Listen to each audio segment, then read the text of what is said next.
Halo, assalamualaikum warahmatullahi wabarakatuh. Selamat malam ya buat teman-teman semuanya, khususnya yang selalu menantikan video-video terbaru atau updatean terbaru dari channel Solusi Hutang ya. Kali ini mau kita bahas masih seputaran gagal bayar pinjol. Di sini sudah banyak banget ya email dari teman-teman semuanya yang masih bertanya soal bagaimana sih menghadapi debt collector, bagaimana sih menghadapi teroran, bagaimana sih menghadapi tekanan. Mungkinkah kita nanti suatu saat mendapatkan resiko-resiko terberat di balik ketidakmampuan atau gagal bayar saat ini. Itu yang paling banyak ditanyakan teman-teman semuanya.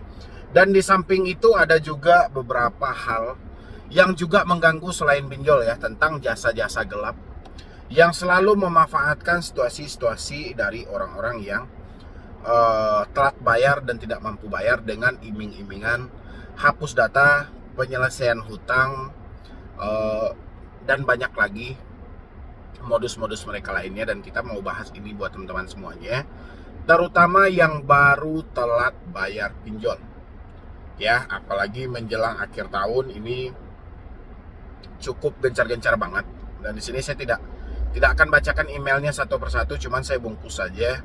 Mudah-mudahan ini bisa menjawab hampir semua teman-teman yang telat bayar dan tidak mampu bayar. Tapi seperti biasa ya, yang mau bergabung di dalam grup WhatsApp silahkan ya, tinggal klik tombol gabung yang ada di bawah nama channel. Dan saya umumkan juga buat teman-teman yang sudah berlangganan khusus ya, yang sudah me-WA kepada saya, mohon maaf banget banyak WA yang tidak terespon. Jadi saya cuma nyaranin, alangkah baiknya coba via telepon aja langsung hubungi saya ya, daripada via WhatsApp, karena saya juga ada kegiatan lain selain nge-YouTube. Saya juga ada pekerjaan. Jadi memang waktu saya melihat WhatsApp itu hanya di malam hari. Jadi kalau teman-teman pengen, boleh via telepon, saya nggak ada masalah, karena via telepon kita bisa berbicara secara langsung. Tapi kalau via chat itu saya harus ngetik dan merangkai kalimatnya itu dengan pas gitu ya. Jadi untuk teman-teman yang sudah bergabung untuk berdiskusi khusus dengan saya, boleh via telepon aja, jangan via WhatsApp dulu sementara menjelang akhir tahun ya, karena memang jadwal saya memang padat banget. Tapi via telepon insya Allah saya akan respon, karena saya tidak butuh perancangan kata yang maksimal ya. Dan yang belum mensupport channel ini silahkan disupport.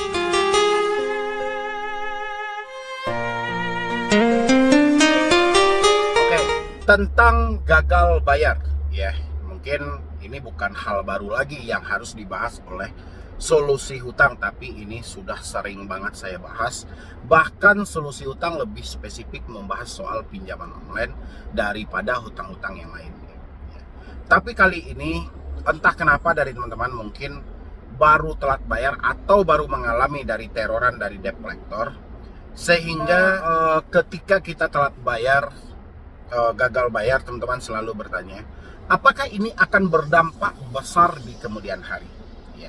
Sejauh ini saya memang menangani banyak kasus ya, terutama dari segi pinjol, bermacam-macam versi dan bermacam-macam model yang dialami. Bahkan saya sendiri, saya sampaikan, saya juga pernah mengalami hal yang sama ya.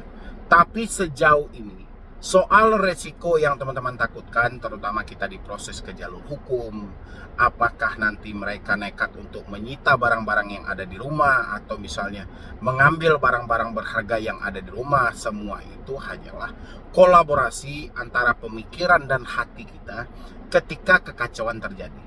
Sehingga kita menghalalkan segala pemikiran kita bahwa itu adalah hal yang benar.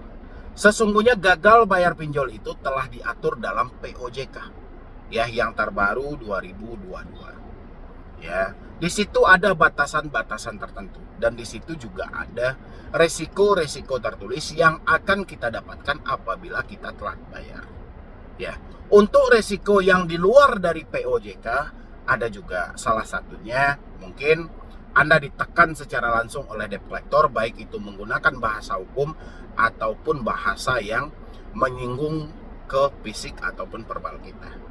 Habis itu Anda diteror terus-menerus ya. Bahkan handphone kita pun, saya sudah sering juga menyampaikan, handphone kita pun ketika kita telat bayar pinjol nyaris tidak berfungsi untuk siapapun. Handphone kita cuma berfungsi untuk menanti panggilan telepon dan WhatsApp dari DC Ya, karena memang setiap detik mereka akan coba menghubungi kita, karena itu adalah salah satu pola mereka. Ya, kenapa si debt collector ini disuruh oleh pihak pinjol atau pihak dari perusahaan mereka untuk menghubungi kita terus-menerus? Mereka mau memberikan kita efek panik, ya, efek stres. Supaya apa? Supaya kita tidak bisa keluar dari ranah pinjaman online ini. Ya, dengan mereka mendesak Anda terus-menerus, akan terjadi gali lubang tutup lubang tanpa henti. Ya, itu yang akan terjadi. Sehingga Anda tanpa berpikir panjang, tanpa berpikir untuk mencarikan solusi yang terbaik, Anda nekat saja nih untuk melakukan pinjam lagi di aplikasi berikutnya. Pinjam lagi di aplikasi berikutnya. Itulah yang terjadi. Kenapa orang hanya gagal bayar di 2 aplikasi, dalam jangka 1 minggu, dia bisa gagal bayar menjadi 15 aplikasi. Ya, dan inilah yang sedang diusahakan oleh si debt collector. Selain mereka ingin meraih keuntungan yang sebesar-besarnya dari Anda, mereka juga pengen Anda tidak terlepas dari jeratan ini. Ya, makanya teman-teman selama ini bingung kan? Kita sudah coba untuk melunasi semua hutang-hutang kita, tapi yang ada, ya, hutang malah bertambah, ya, aplikasi tidak berkurang. Itulah yang terjadi saat ini. Ya, makanya buat teman-teman semuanya saya sampaikan, jangan lagi memikirkan hal-hal yang merugikan diri kita sendiri. Contoh soal risiko tadi. Mungkinkah dengan kita ketidakmampuan saat ini atau telat bayar saat ini akan menjadi bumerang besar di akhirnya besok? Itu kalau bisa jangan dipikirkan. Kenapa seperti itu? Kalau kita terus-terusan memikirkan hal itu, ini ada yang kurang nantinya. Akan ada yang terbatas nantinya. Mungkin kita terbatas untuk ke lapangan, atau kita sudah malas mencari rezeki karena rasa takut, atau kita malas keluar rumah. Dengan begitu, bukan makin selesai persoalan Anda, justru makin sulit.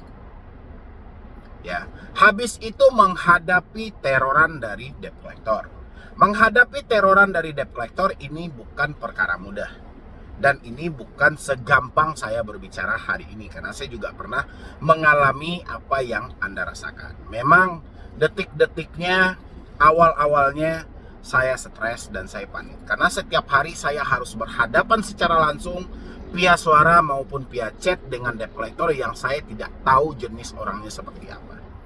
Ya, tapi lama-kelamaan otak saya berpikir, ini mau sampai kapan rasa takut ini saya pelihara dalam diri saya? Ya, mau sampai kapan sementara kondisi hidup saya sudah seperti ini, tapi saya masih juga ketakutan dengan ancaman via telepon, ancaman via WhatsApp. Mau sampai kapan? Itu yang saya pertanyakan dulu dalam diri saya. Ya, rasa saya banyak orang yang memberikan solusi. Waktu itu juga ada orang yang memberikan solusi di zaman saya ya. Ada juga orang yang memberi solusi tentang pinjaman online ini. Tapi rasanya sudah nggak nyambung dalam hidup saya. Karena memang edukasi orang sudah nggak mempan karena kepanikan saya tadi. Jadi jalan satu-satunya yang saya atasi hari itu adalah menghentikan ketakutan dan kepanikan saat ini. Saya nggak peduli nih dengan teroran debt collector, dengan WhatsApp. Karena saya tahu sumber kekuatan dari DC ini pasti di smartphone. Ya, karena si DC tidak pernah hadir ke hadapan saya, yang ada cuma suara yang muncul. Ya, karena saya berada di daerah Sumatera Barat. Tapi bukan berarti di Sumatera Barat tidak ada pinjol, bukan. Gitu loh. Ya. Dan akhirnya saya berkeinginan besar waktu itu, saya harus keluar dari sini. Saya nggak bisa memupuk rasa ini terus-menerus. Ya. Muncul lagi permasalahan. Oke, setelah saya ganti kartu, ya, handphone sudah tidak berdering lagi, handphone sudah nyaman, pola sudah nol, muncul lagi permasalahan. Permasalahan orang sekitar atau kontak darurat yang dihubungi menurut versi teman-teman semuanya. Saya juga mengalami. Ya, saya juga mengalami. Muncul orang datang, tuh, menyampaikan, bagaimana nih soal hutang kamu? Saya ditelepon oleh aplikasi bahwa menyampaikan saya yang harus bertanggung jawab dalam hutang-hutang ini. Mohon maaf, saya tidak memakai uang itu. Ini ada apa? Kok nomor saya malah dibagikan? Panik lagi muncul. Ya, sampai akhirnya saya mikir, kok saya harus panik? Mending gini aja, saya sampaikan kepada orang sekitar yang pernah ditelepon, yang komplain kepada saya sampaikan, kalau Anda masih dihubungi oleh debt collector, suruh ke rumah saya berbarengan dengan diri Anda. Di situ kita perjelas masalahnya. Tapi kalau seperti ini, saya tidak tahu aplikasinya, saya tidak tahu orangnya, tiba-tiba Anda marah sama saya. Cuman gituin aja. Yang penting kayak mana saya bisa bertemu dulu dengan orang ini, dan akhirnya lama kelamaan urusan hal itu habis. Habis itu muncul lagi tekanan, ya, rasa malu. Rasa malu dengan tetangga, malu dengan orang sekitar, tidak mau jujur dengan orang tua, tidak mau jujur dengan keluarga, tidak mau jujur dengan suami ataupun istri. Ya, itu yang jadi permasalahan teman-teman. Saya juga pernah mengalami hal permasalahan yang seperti itu. Ya, barulah muncul moto solusi hutang di saat itu.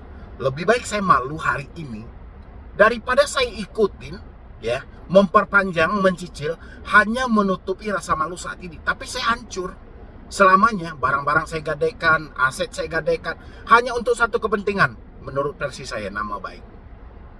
Ya, kalau ini saya ikutin, berarti saya diperas terang-terangan oleh orang, dan saya di sini masih gigih mempertahankan yang namanya nama baik saya. Makanya saya ambillah moto di solusi hutang itu, lebih baik malu sesaat daripada hancur selamanya. Silahkan sebar data saya, silahkan hubungi orang sekitar saya, sampaikan mau dibilang saya muka tembok, kuping baja atau apa, terserah, ya. Biarkan saya malu sesaat itu aja. Dengan begitu saya juga memberikan informasi kepada orang sekitar saya bahwa pinjol tidak baik untuk Anda pinjam. Ya, ini salah satu risikonya. Saya pernah minjam dan saya mendapatkan risiko yang seperti ini. Dengan begitu ada informasi buat orang sekitar saya supaya tidak main-main dengan pinjaman online. Akhirnya saya pilih lebih baik malu sesaat daripada saya cicil, saya perpanjang, hutang nggak berkurang-kurang, saya hancur, aset hilang, barang-barang berharga habis, tapi hutang nggak berkurang-kurang. Ya, itulah kemunculan lebih baik malu sesaat daripada hancur selamanya. Ya, dan akhirnya sampai detik ini tidak ada resiko, ya, yang muncul terhadap saya. Sampai detik ini. Bahkan waktu gagal bayar saya juga sama dengan teman-teman semuanya. Hampir sama, saya memikirkan di penjara, saya memikirkan di jalur hukum perdata, ya, saya memikirkan nama saya di blacklist. Kenyataannya itu seiring waktu berjalan itu semua nggak ada. Ya, sejauh ini masih aman-aman aja. Nggak ada masalah. Saya masih minjam ke bank, nggak ada masalah. Karena dari tim analis itu, selain nama kita yang bagus, kematangan dari sebuah usaha juga adalah poin dan nilai bagi mereka. Beda dengan analis yang ada di pinjol. Analis yang ada di pinjol, mereka tidak peduli dengan kematangan usaha Anda, tapi kelengkapan data-data Anda, apalagi Anda seorang pegawai negeri sipil atau bekerja di sebuah perusahaan besar, itu sangat mahal harga data Anda tadi. Ya, cuma itu yang dinilai oleh tim analis pinjol untuk mencairkan dana tadi. Kalau di bank tidak. Selain nama kita yang bagus, kematangan dari sebuah usaha itu pasti akan dinilai. Makanya ada survei ke lapangan, dipoto rumah, dipoto perusahaan, itu yang terjadi. Kalau di pinjol tidak, yang Anda foto cuma wajah Anda, habis itu buka mulut, kedip mata. Ya, cuman itu. Ya, jadi buat teman-teman semuanya, yang saat ini kesimpulannya, yang baru telat bayar, yang baru gagal bayar, buanglah jauh-jauh inisiatif-inisiatif yang merugikan diri Anda sendiri atau pola pikir yang sudah tidak sesuai dengan fakta. Jangan pikirkan lagi resiko-resiko apapun saat ini. Berusahalah untuk memulihkan kehidupan Anda. Itu jauh lebih baik daripada Anda setiap hari memikirkan resiko-resiko yang akan terjadi, yang itu semua akan merugikan diri Anda.